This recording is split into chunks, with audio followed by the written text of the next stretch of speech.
professionally, if your job professionally was to put money to work, are you putting that money to work in a place that has geopolitical instability right now?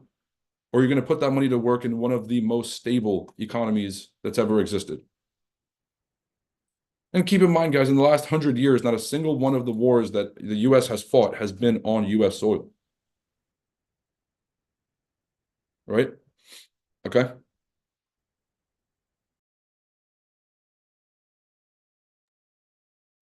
I'm just reading the chat here for VIPs. Yeah. So, I mean, everybody kind of gets the gist here. So, for everyone watching, let's talk about what happened. So, Iran, to back up a bit, there's obviously been tension between the Israelis and the rest of the Middle East, but more specifically, Iran. In case you guys don't know, Iran is the one that's funding the majority of the proxy wars that are being fought in the Middle East, and specifically funding Hamas and some of the groups directly tied to them to fight Israel. So recently, Israel bombed a consulate or something that was close to an embassy, and it sparked a lot of outrage. They killed 3 key members of these proxy groups in that attack. And so Iran decided to retaliate, and they sent 200 something missiles over to Israel. They gave them plenty of warning. Israel deflected 99% of all the missiles, and there was very little casualties and very little damage. What I think really happened here is that Iran has to show face. And so if you attack something of theirs, then they have to retaliate and they have to do something, a show of force. But they also understand they don't want to get dragged into a world war. And so what they did was sort of give a heads up to the Israelis and to the US that this was going to happen. They sent over the missiles to show face, to show that they were serious. And now there's been a de-escalation. So air traffic was stopped throughout the entire Middle East for the span of 12 hours. After the 12-hour window, they opened it back up.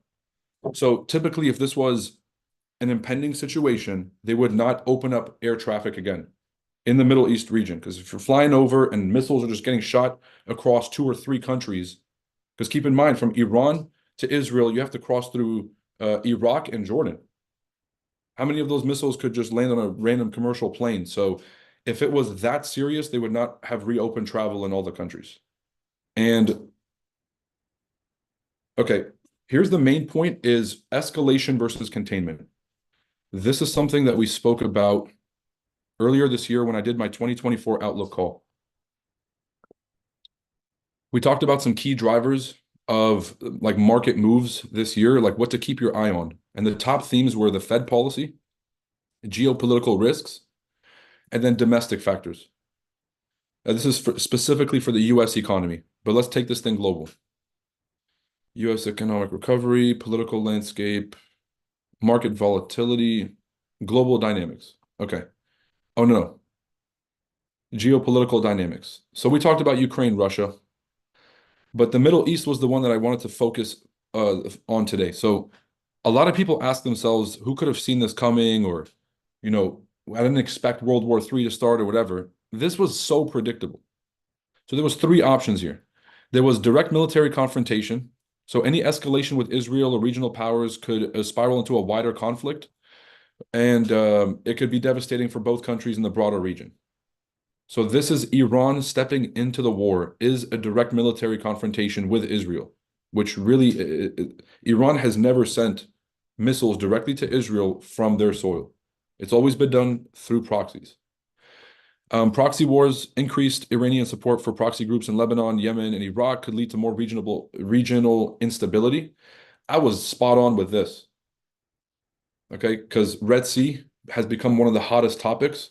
There's been a lot of fighting between the Houthi groups in Yemen, which are Iran supported, the Saudi Arabians, the US, and there's been a few other countries doing military operations in the Red Sea region.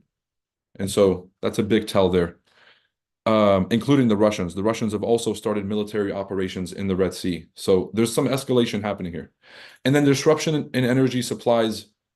Put a 1 in the chat if you've noticed gas prices have been higher. Has anyone noticed gas prices have slowly started to creep up? Put a 1 in the chat if you've noticed. Put a 2 if you really haven't noticed.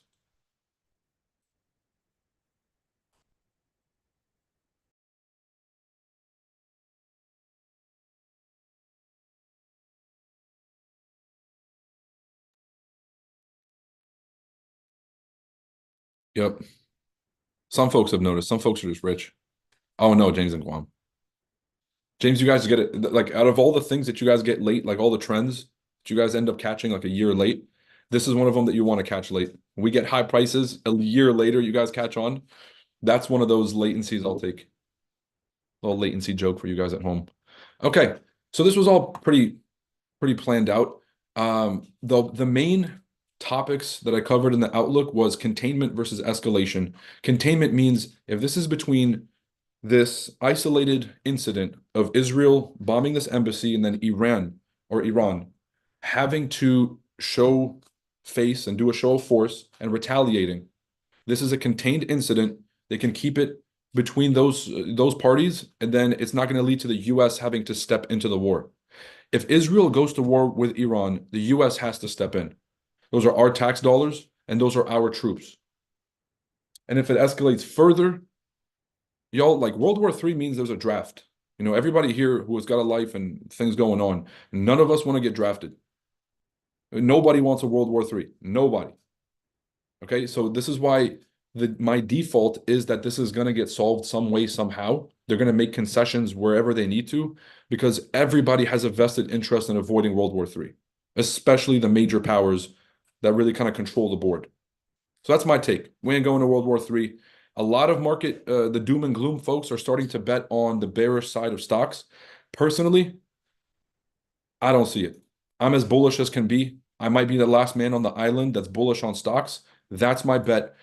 Do we see some initial panic selling leading into the trading week, and then eventually people fucking snap out of it and regain their senses and we start to see bullish movement? That's my take. All right. We also talked about gold soaring, and I think now we know why. Apparently, this attack from Iran was announced a week ago. So during real instability, countries that think they're going to get kicked off from the global payment system, I think they were the ones buying up gold. It might have been Iran.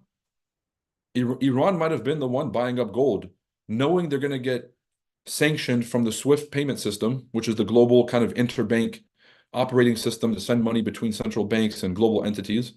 And then being blocked off from that really sucks. So that's why they're trying to create the BRICS currency so they can go do their own thing. Ain't gonna work. But gold is always a safe bet. And so there's probably a lot of countries that had that inside scoop that decided to buy large reserves of gold.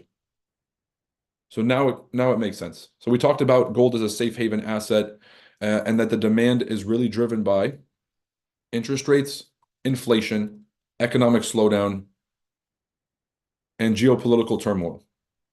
Okay, so it's a safe haven asset. Ongoing political situations, including conflicts, will create uncertainty. The uncertainty is driving investors towards safe haven assets like gold, and additional factors, global economic conditions and supply chain disruptions. Nah. All right, makes sense. No World War III. I'm bullish on stocks. Everybody else is kind of, doing their own thing. This is a trade that we covered last week on Friday. If you guys were on the live streams, we missed the trade at 17,995 because the market had, it did not come back to retest my entry zone. It was sitting way too high, about 100 points away from my ideal entry. And so I decided to let it go.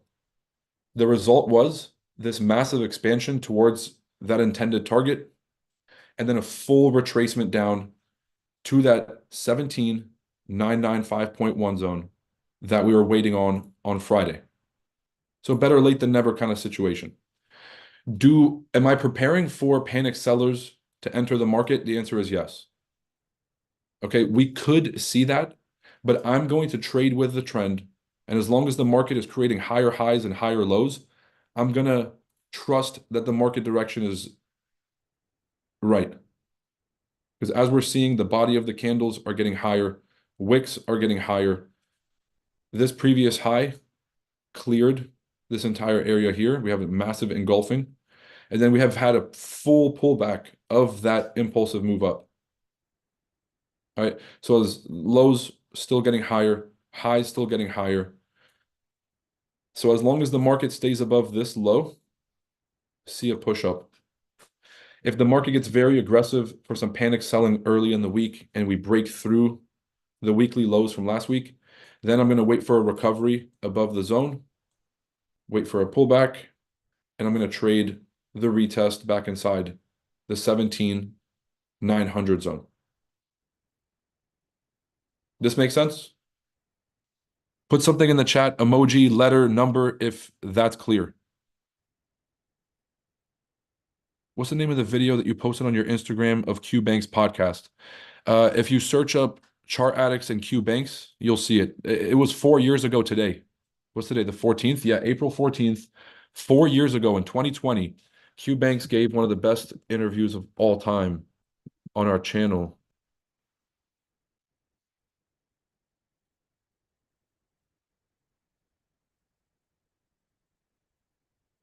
This is a podcast I did with Anthony and Q. That's not it. This is a podcast. This is with Q and James. What are all these videos? Let's do expert trader podcast. Why is it so hard to find? Oh, there it is. That's episode 12. No, this is not the one. This is it. Oh, this is so good. So this is before I could show my face on YouTube, because obviously I used to work in traditional finance, and you're not allowed to, they were not fond of it. But this information had to get out. This is a conversations that I was having with Q kind of behind the scenes. And 4 years there's no way it's been 4 years. Yeah, these are conversations I was having with traders behind the scenes. I kind of felt selfish that everybody couldn't hear this info. And Q was not doing podcast. This is the first podcast Q ever did. And so, a little apprehensive at first, but he started to open up so good. Because all the podcasts I did between 2020 and 2021, my mindset was going into it as timeless. I wasn't asking current event topics. I was only asking for timeless trading information throughout his entire experience trading. Go check that out, because this to me is one of my favorite podcasts that I've ever done. It's the 4-year anniversary, believe it or not. Okay, cool. Seems like it's pretty straightforward. Time for me to do a little bit of flexing. Put a magnet emoji in the chat. Put a magnet emoji in the chat.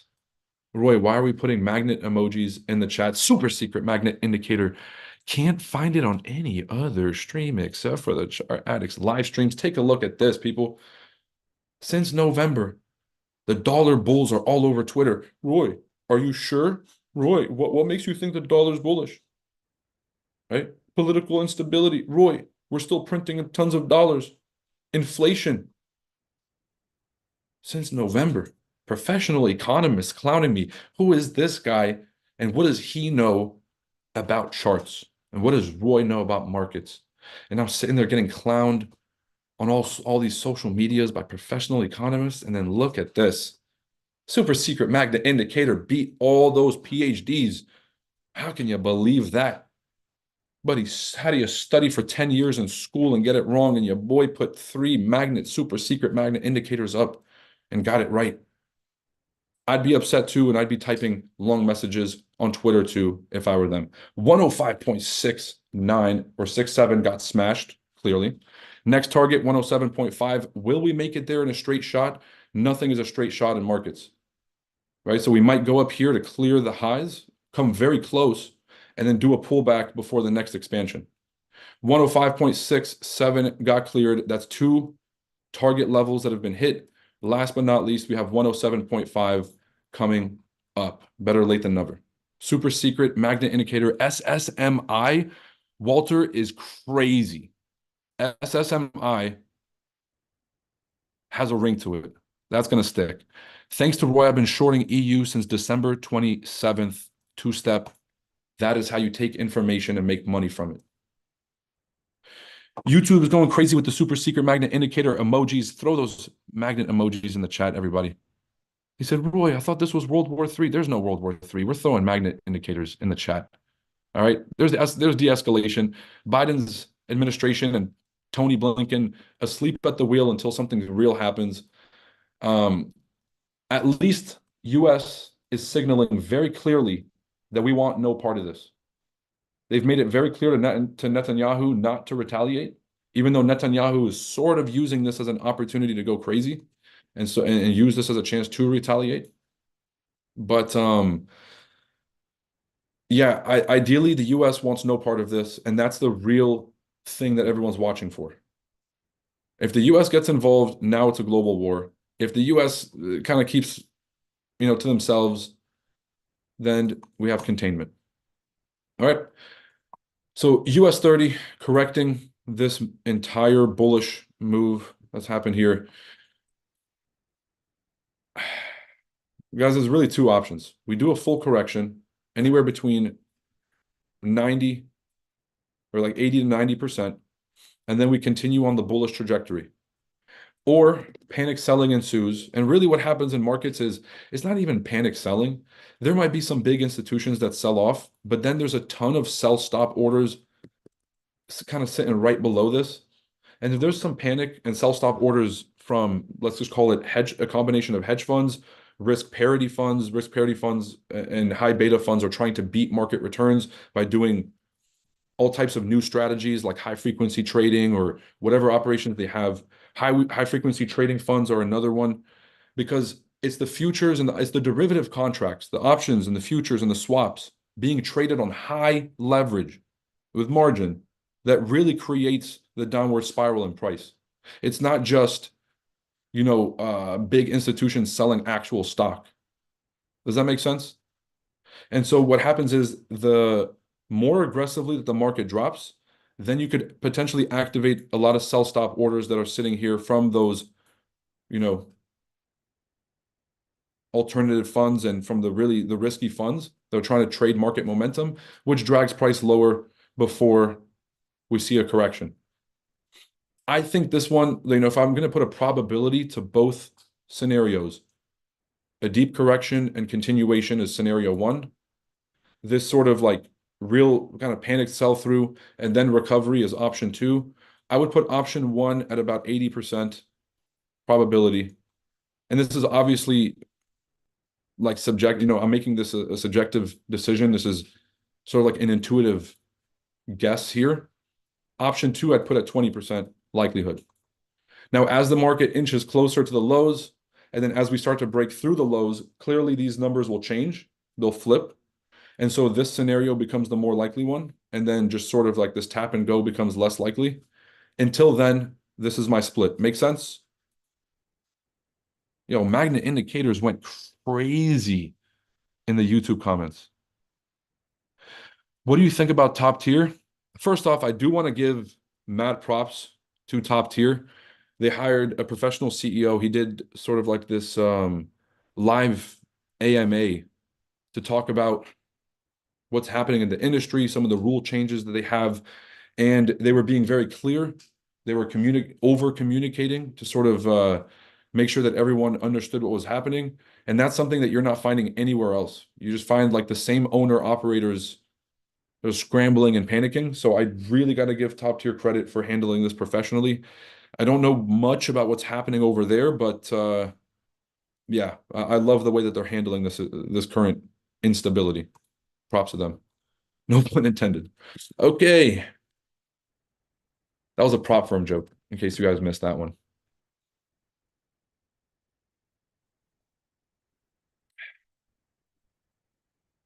He said change their whole risk policy up. That's probably smart. Was it related to news or just trading in general?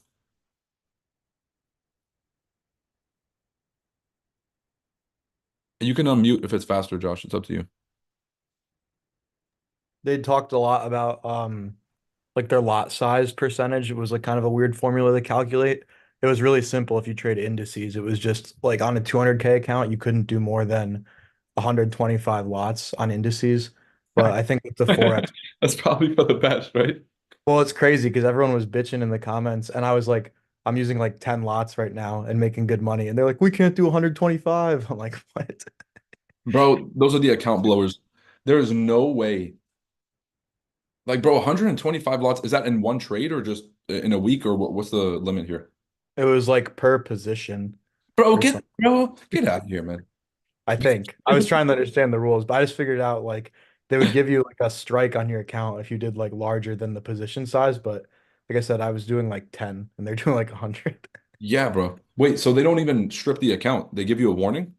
It's yeah, they changed the whole thing up. So I think it was people were complaining that they wouldn't notify them of them like breaking the policy till they tried to get a payout and then they deny their payout, which Yeah. he I watched the AMA, he was talking a lot about trying to have more transparency, like right when you break the rule, they let you know. So Right. they're trying to do that. But yeah, definitely anyone with top tier read into that because there's a lot of like fine print on those they're trying to explain. No, but I appreciate the insight, dude. I still think that that's smart. I think that a lot of these issues are going to become technology issues, but there just wasn't a priority because, look, can I be real with you guys? This is something I've realized kind of being in the center of this. And Josh, I appreciate you. But this is something I've realized being kind of in the center of all the innovation happening in the industry is that a lot of the operators that people kind of they give them shit for the way they're building things or the way that they're operating or some of the rules they have. You want to know the embarrassing part is they're just giving the market what it wants. They're literally out here running polls, and this is what real humans out here are voting for. And we're getting what people want. It's like people complaining about the algorithms on social media. Where do you guys think the algorithm comes from? It just literally, whatever is going viral, whatever people are watching and actually giving attention to, it will push and magnify. So when people are complaining about the algorithm, you're complaining about the current state of society's attention. It's like blame people are stupid. Good morning, right? Whoa, how could this have happened? Yeah, people are stupid. That's how we got here. And so when you look at a lot of the rules that have happened, no, like the trading collective was not emphasizing the right priorities to the prop firms or not communicating the right priorities. It was always about a cheaper challenge, a faster challenge, more capital, more leverage. And then the more lax that they got, obviously a lot of insolvency started because they were creating rules for traders that just were not sustainable as a business. And so I got to give props to these companies for cleaning up.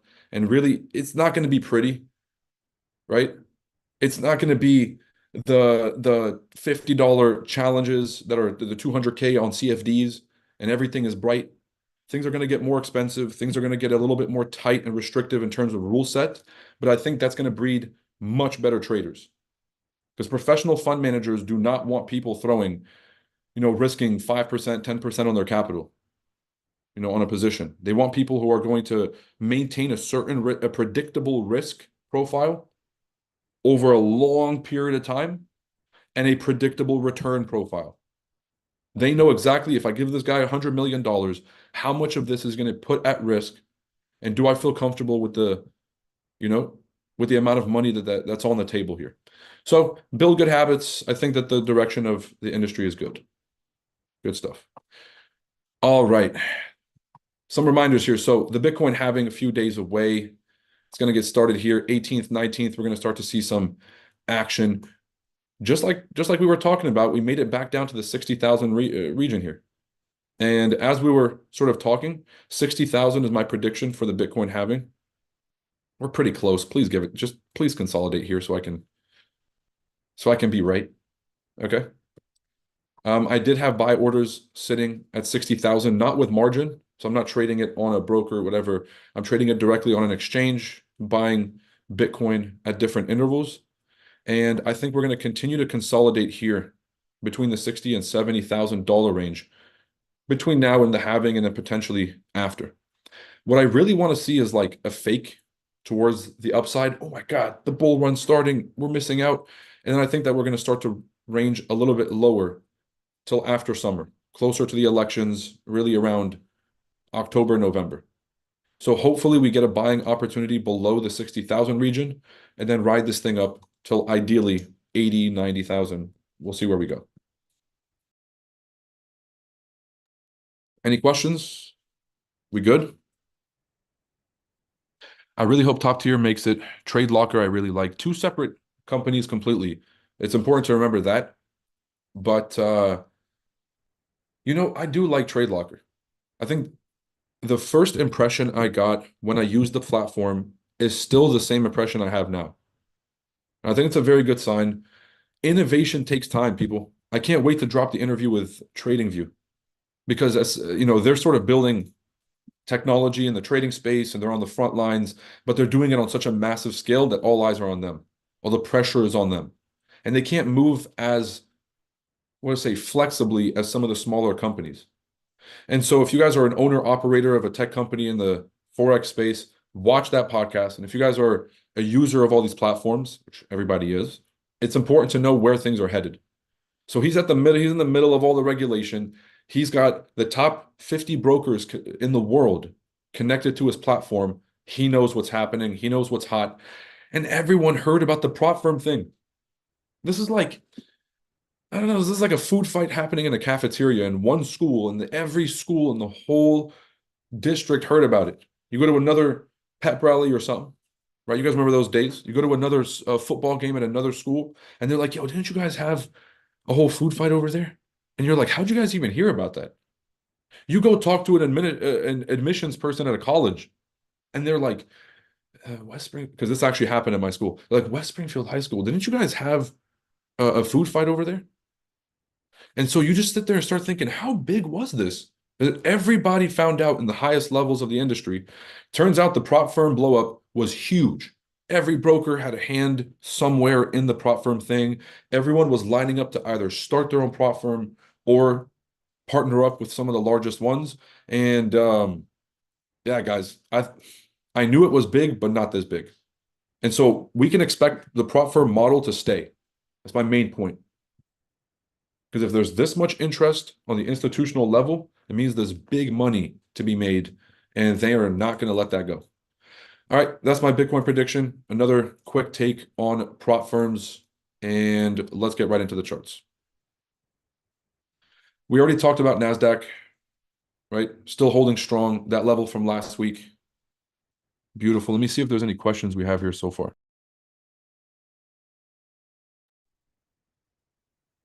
What do I think of Solana? Well, we've been pitching Solana for years. Solana, very, very big fan. I've been talking about it for years. We have a crypto course on YouTube for free. I've done tons of interviews about Solana. If you guys watch, I don't like to promote this because I'm not trying to give him, any clout or whatever. But I have an interview with Alex G from way back in the day, and like the whole hour we were talking about Solana NFTs and Solana. And Alex was like, I don't get it. Like, why would I buy a monkey picture? Why would I do this stuff? And I'm just trying to pitch it to him. This was back when Solana was like $7 a pop. And then obviously we ended up buying a ton. We had a partnership with the Bored Ape Solana Club, which is an NFT project built on the platform. That did extremely well, just obviously great community. And then I started to learn more. Solana is a cheaper and more developer-friendly version of Ethereum. So it's cheaper for everyone to use. Every transaction, the sort of like the transaction costs are way cheaper. The NFTs on there are cheaper. Development costs, mining is all cheaper. And so that's what people want. Cheaper, faster, and more developer friendly. So Solana's got a very bright future. And clearly, which is why it's been doing so well.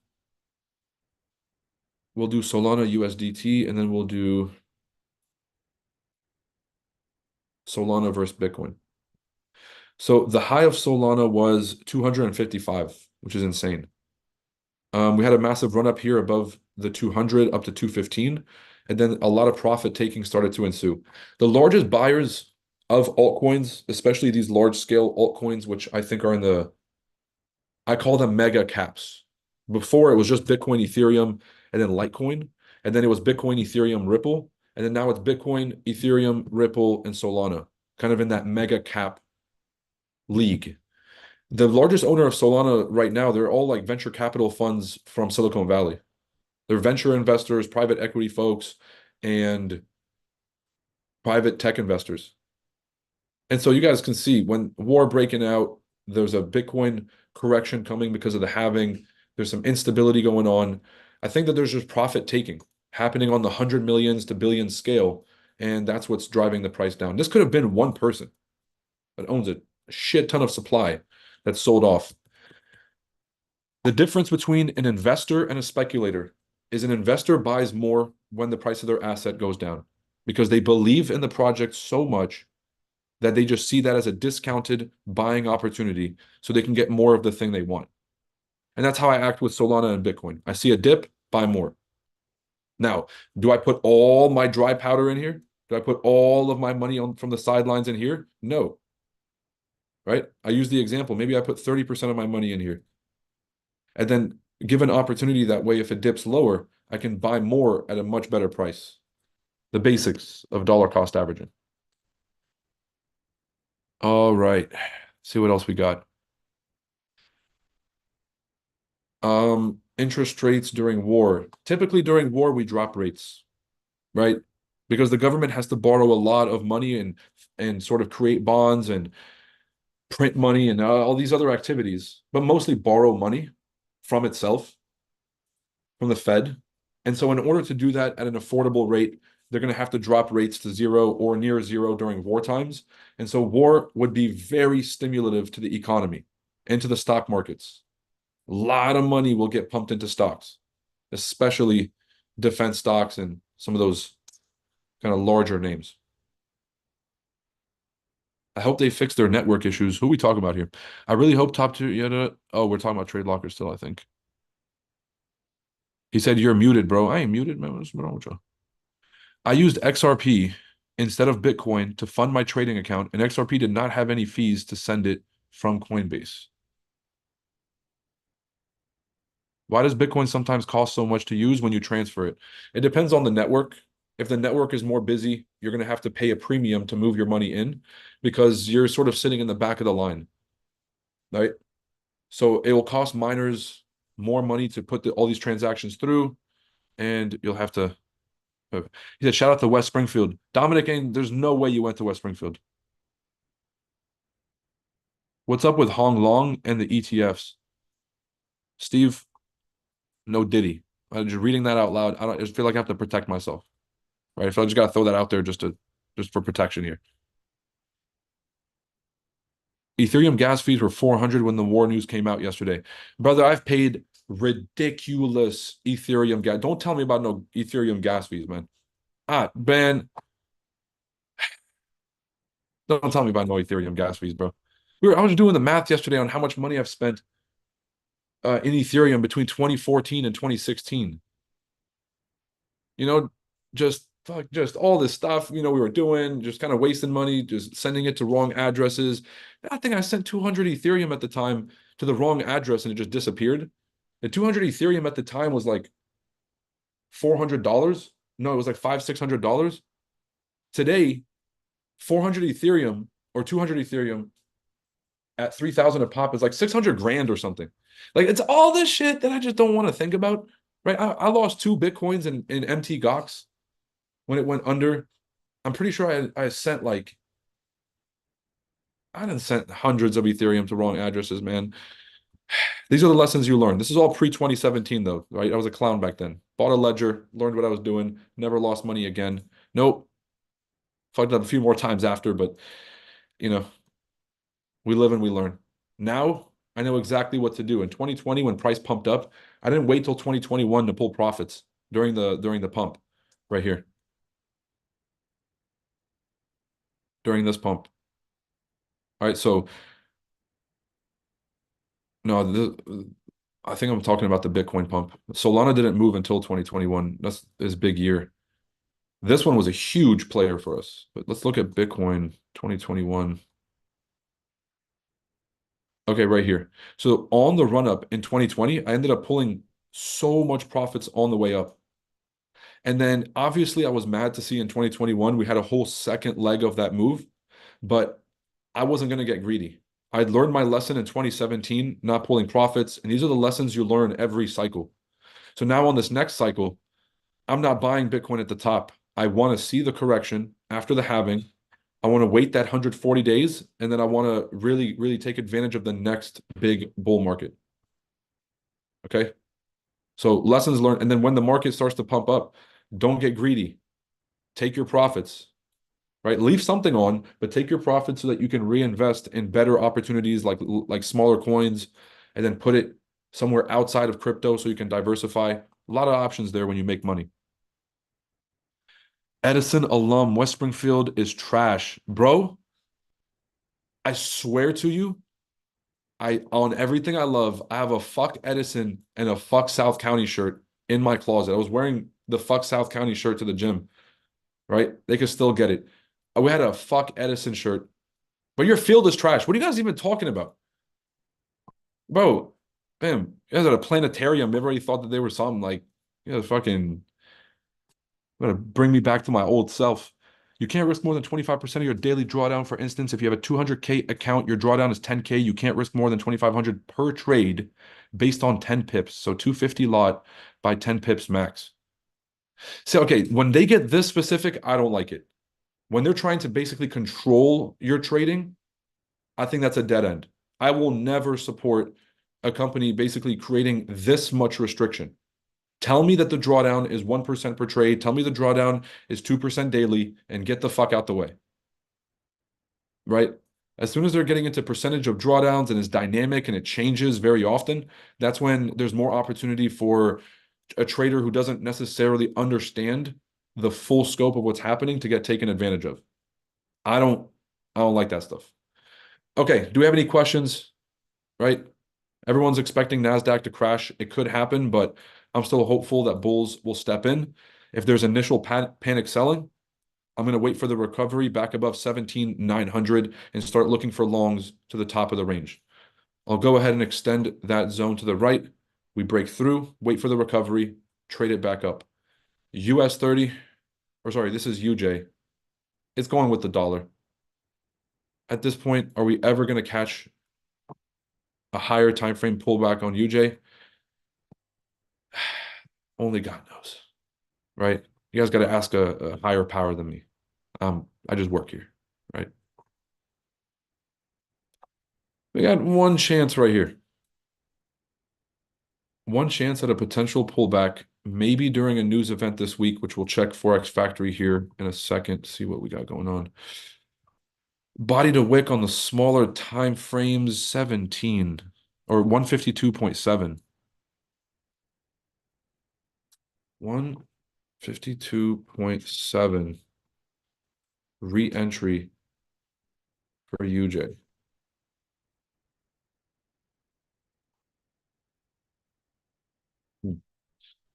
I like this trade a lot. Guys, throw a little break right here. You guys see a little break? Sneaky. And I bet that there's another break somewhere on the smaller time frames if we look. If we draw it from here.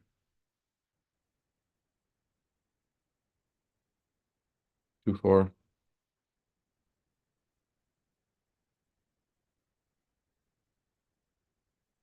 Excuse me while I get surgical. Okay, just had to check a few things. We are looking good. So yeah, from the break, and this is on UJ, by the way, for the VIP members, put a 1 in the chat if you see this. From the break to the high, 88.6 got cleared. Body of the candle obviously closed above that fib. Body of the candle closed above support, and it closed above the previous lows. So even though we had a wick through to grab liquidity, never closed below the low. And obviously, we had multiple touches at that same zone. Came back in to grab. So are we going to see a retest? I mean, I don't think that we get a pullback all the way down. Less likely. We have this beautiful, beautiful inverted head and shoulders right here. So we've already created this local support. So the market might come back to the local support one more time if we're lucky. It might do a blow off top, break the high, come back pretty close to that area of support and continue. Having the full pullback, God, that would be so good. Okay. I'll do the dream entry right here, add an alert. And then I'll do the likely entry, which is a retest of this inverted head and shoulders support, 153 flat. Cool. Um,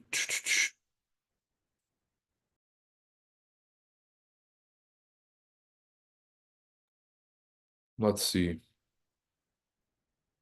We talked about BTC. Let's do gold. So I'm bullish So this is a very strange scenario for me because typically the dollar and gold are counter correlated, meaning they move opposite of each other. And to have a situation where the dollar is still pushing to the upside and gold is, technically is still holding support, still have higher lows being created. So it's a little tough, but the easiest way to explain it is, and this is why, like, this is why knowing this stuff is so important. You can't ignore the macro or correlations. If gold and the dollar are moving opposite of each other, correlation is pretty usual. That tells us one thing. If gold and the dollar are both moving bullish at the same time, that signals to us that it's geopolitical instability. That's the reason for the pump in price. Because if you're going to be trying to park your money somewhere safe, you'll go gold and dollar. You can't just put all your money in gold. What if you actually have to move money around the world and you have to liquidate and sell this gold real quick, right? So you'll do both. Both are being safe havens right now. And so what this is, the market is telling us is that the primary reason for both movements is people parking their money as a safe haven asset to avoid I mean, the last part, this is guessing, this is speculation, but ideally to avoid all the war and instability that's happening. Okay. I'm from South Africa, and where are you right now, and what's your current time? What is Solana? Solana is a cryptocurrency, or is it a cryptocurrency? It's a blockchain network, probably the best way to put it. They have a coin, the Solana token, so it's not a cryptocurrency; it's a token, and they also have a blockchain, so they can run their own transactions. They don't have to be on the Bitcoin blockchain or Ethereum blockchain. They're sending it directly through the Solana chain. People are building games, apps, NFTs on top of the Solana blockchain using the tokens to kind of power their network. And so it's a giant community of developers, of communities, of smart contracts and other technologies being built on this Solana network. You mind checking GJ? Let's see. This mosquito just bit me on the wrist, and this thing itches so much. How did he get me, bro? God, I say the same thing every time I get bit by a mosquito that I don't see, right? This is that I'm gonna get cliche AF. But if you think you're too small to make a difference, try doing a live stream with a mosquito in the room, right? All that sugar from the colada. I drink cafecito black, right? I always tell them hold the sugar. They look at me like I'm Jeffrey Dahmer, right? I'll be like, just give me an espresso at that point. I hope it's not one of those Bill Gates mosquitoes. We found out who spends all their time on 4chan. And ain't nothing wrong with that, bro, but like 7 hours, buddy. Come on. Username anonymous 863. I know you, bro. He said the Bill Gates mosquitoes. Is that a real thing? What's the story behind the Bill Gates mosquitoes? Most conspiracy theories are coming true nowadays, so I kind of feel like I have to give that one a second. Imagine we get a fucking YouTube strike for that one. Pretty interesting channel. Do you stream mornings? What type of entries do you usually use? 1 hour to 30-minute day trading entries. You can trade NAS100, NQ, NDX, any variation of the NASDAQ 100 index that you can day trade on margin, or you can day trade on spot if you want to, which is just weird, right? Margin exists, leverage exists for a reason. Use it responsibly. Every morning, market open, New York session. I'm here. It's a combination. It's like 80% knowledge, value, trading.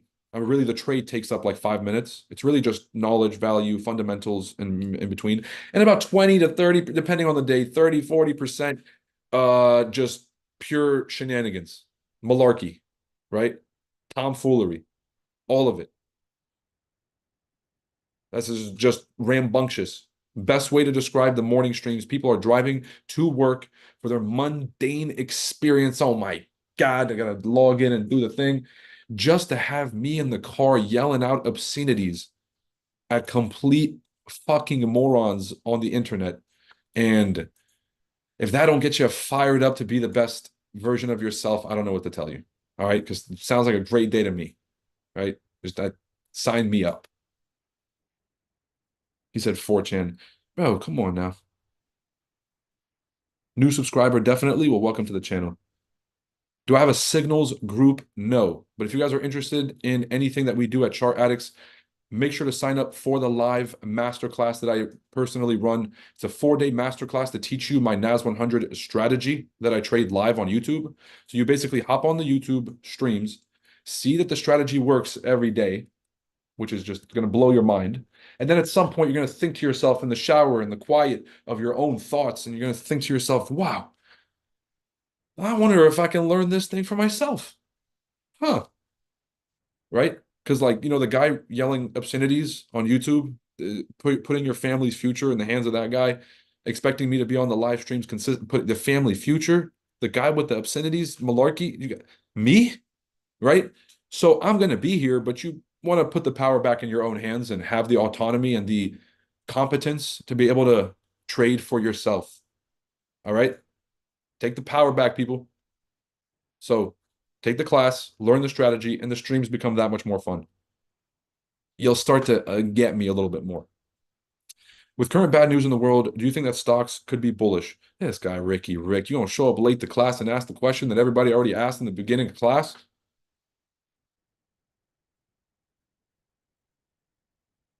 The answer is yes, I'm bullish. Well, the next couple of days is a hard question. Panic selling, can the market be irrational and can the market be stupid for a couple of days? Sure. By the end of the week, will we have a higher high? That's my prediction. Roy has a signals live stream, even better. When you put it like that, like, don't put it like that. I'm trying to do a service, but I ain't trying to give out free signals here. Like, that's just, I mean, that made me feel weird. Yeah, most of the time he is right. It's crazy. Alfonso's got common sense. There it is. Alfonso, that's a compliment. Oh, Alfonso's back. Lord have mercy, almost caught me off guard with, see how easy I am to get?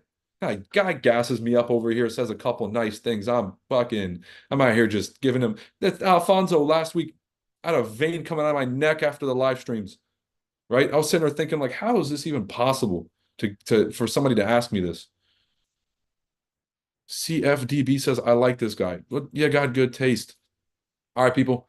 That's what we got. That's the outlook. Let's look at. Oh, wait, I didn't even do the gold prediction. Guys, you gotta keep me in check here. Is anybody in the Chart Addicts group chat surprised? Right? Phase one.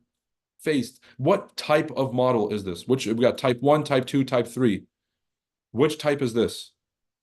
I remember type 1 is the break the low. Type 2 is tap and go. And type 3 is where did prices go?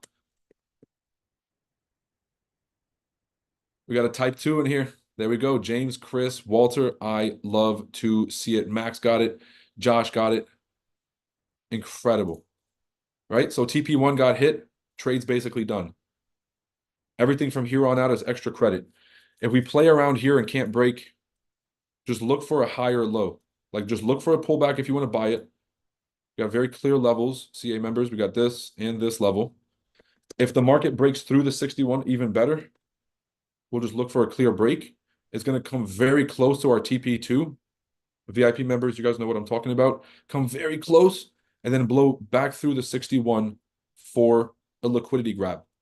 After it's done grabbing liquidity here, doing a beautiful retest, we'll buy it up here. We'll buy it back above the closure of the 61 fib, and then we'll just continue to that 24.30 target. Extension target, 24.95. 2,500 is a lot easier to remember. Like, what did I just type? 2,500. Cool. Okay. We'll do Forex Factory and then we'll call it a night. So yeah, Biden says that America don't want no piece of this war. Netanyahu has a different plan. He's the only one that I'm sort of worried about because Iran said, all right, we had to retaliate. We just did. It's done. Don't escalate it. Biden calls Netanyahu in Israel, says, do not escalate. If Netanyahu wants to turn up, because he said this is an attack on our people and the US would never allow an attack on their people and not retaliate and all this stuff. We did. We bombed Soleimani in Iran. Iran called Trump, said, hey, we can't really let this go without doing something. So we're going to bomb this military base that has nobody in it and we're going to miss. But we're going to send about 20 rockets over there, do a big show, make sure that y'all are away for lunch. And then a week later, bombed it. Nobody was hurt. They had a show of force, showed their people that, hey, we're never going to let America just kind of run all over us. The Americans were like, what happened? How did these smart missiles miss? What the fuck? And then none of it made sense. We kind of moved on. I think Iran's doing the same thing here. If Netanyahu escalates, I really hope. I don't know, yeah, I'm really just praying that we get it all under control. Okay? That's what I got. Geez, Louise, what a week. Oh, that's because we have all these currencies in here. Who cares about the Australian dollar, Canadian dollar, monopoly money, Swiss franc, the Swiss, is anybody still putting money in Switzerland? Who knows? The Chinese, yeah, don't even disrespect me with that. That's real monopoly money. The euro, uh, horrible policies. I'm just gonna go ahead and guess what's on the menu here for the trading calendar. European nonsense. More horrible policies. Print more money. GBP, don't care. Oh, keep the yen on here because they're talking about pivots at the Bank of Japan. That's historic. Got to keep that up. Nothing for the yen here. Okay. Retail sales, pretty important. Powell speaking where? Wilson Center, Washington Forum? What's the Wilson Center? Okay, we'll look at this later. He ain't gonna say anything to move the markets. Mester is speaking in Ohio at the same South Franklin Circle Dialogue Series. Okay, again, don't care. Barkin is speaking at 1 p.m. So many Fed presidents are speaking. Economic outlook at the Rotary Club. Man, I'm disrespected they even made me read that. Anybody else want a refund on their time for the 5 seconds it took me to open that folder and just look at that useless data point that just came out? Forex Factory. That, like, I get it, right? But there's real news coming out on Tuesday. There's some, earnings report from a top seven, a Mag 7 or a Mag 8 company. That'll really move markets. Show me Bezos' selling report. The fuck are we looking at? Member Barkin speaking at a Rotary Club. I'm shocked. Existing home sales, very big. This is actually a huge tell for, let's say, consumer sentiment and market liquidity. Listing prices of homes and home prices going up and down, that's all cool. But existing home sales, which are sales that are which are homes that are under contract throughout the America, 4 million is a lot. That shows that people are still buying and selling homes. There is a supply and demand in the housing market if there's a significant change, obviously. If there's more houses going on the market, it tells us something. It tells us that home buyers are trying to exit these, maybe profitable houses. They have a couple 100,000 in equity built up. They're trying to exit that, and they prefer renting now because of the rates. But if we see a decline, what it shows me is that the home buyers that had the sub 3% interest rate loans, before the Fed started raising rates, the majority of the country, by the way, over 80% of mortgages in America are held at fixed rates below 4%. So ain't nobody selling. You ain't giving up this fixed rate 3% and then going to get a 9% loan from the bank. And so the trend in existing home sales, I think, is a very big tell on liquidity and demand in the consumer market. That's something I'll be paying attention to here. Weekly unemployment claims, yep. And then obviously retail sales is huge. The economy right now is running on sales. And so an increase in sales, decrease in sales is going to tell us the trend of economic stability in America. And it's going to tell us if there's a seasonal effect happening where maybe March wasn't the busiest month, or maybe it underperformed the spring break expectations. And so these are just small factors that we watch for, nothing too crazy. All right, unless you're forced to. Well, the only reason that folks will be forced to sell the home if you have a ton of equity in the house and you have a low interest rate, the only reason you would sell is if there's a family event, an emergency. But even in that case, you could just get an equity loan if you need the money. So selling a 3% mortgage just doesn't sound like the move to me. Like I know it's tough. A lot of people wanted to retire and move and go to Florida and all these things. You could rent out your house, but yeah, that's the current situation. Can you take a look at GJ? Let's do it. And then we'll call it a day.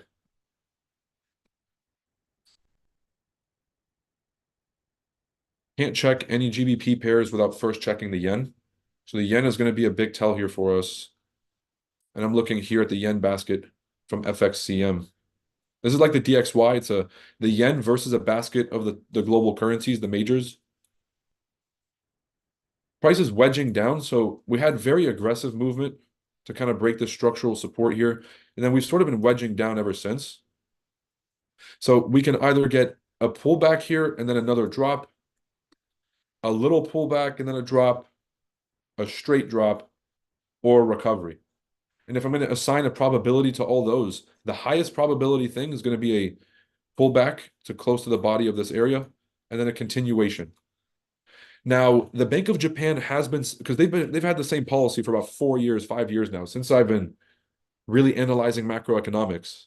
And it's really just been shitting on their own currency, printing as much of it as they need to buy their own bonds, because no one else is going to buy their bonds, and then propping up their bond market while sacrificing their currency by overprinting the shit out of it.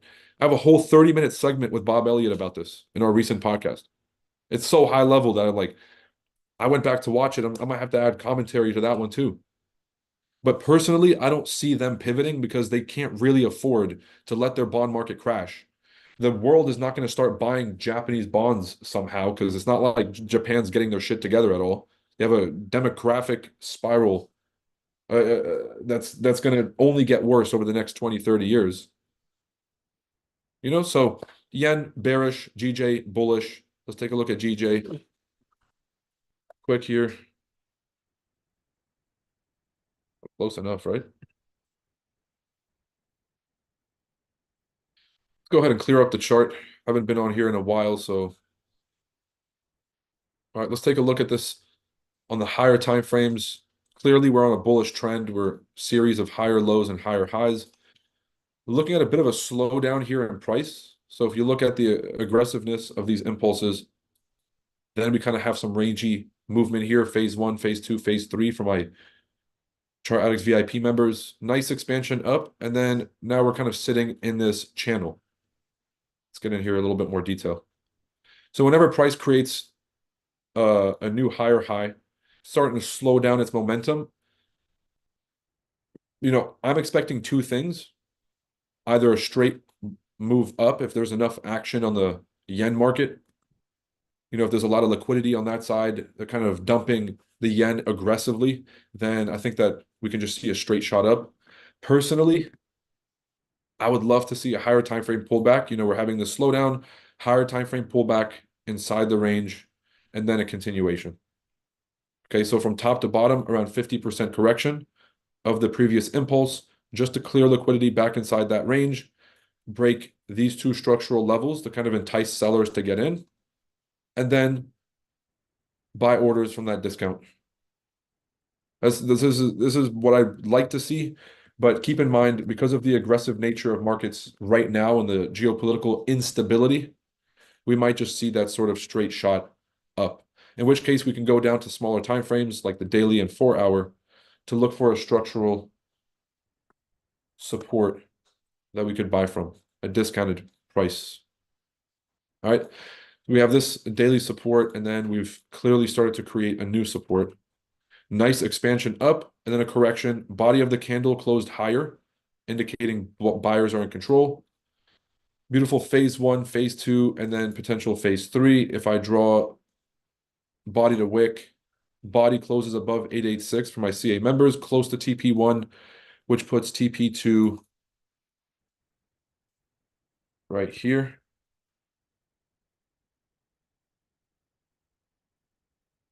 Where's my price label? Where is my tool? Where's my super suit? Oh, here's my toolbar. Okay. which will put us at about 191.8 target for GJ.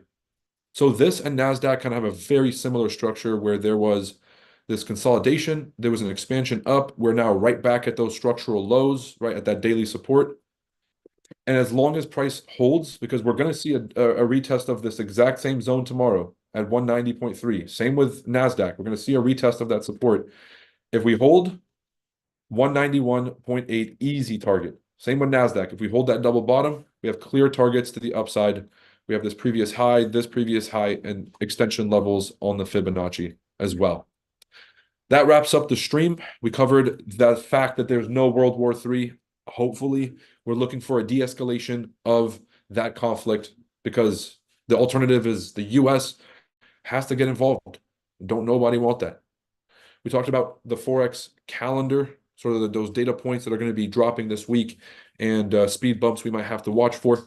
We also talked about, obviously, trade predictions for the 5 major instruments that we looked at, reviewed the official 2024 outlook to talk about the escalation and de-escalation themes for containment of geopolitical tensions. Obviously, we talked about why gold's price has been pumping, geopolitical turmoil. That was here. And then, of course, reminder, NAS100 Masterclass, April 24th to the 27th. That's in 10 days, people. Change your life, learn a strategy that works and that's guaranteed to be simple and effective and repeatable. Register for your seat. If not, then I'll see you guys tomorrow morning on the live streams, bright and early. Happy and safe trading. Take it easy. Peace.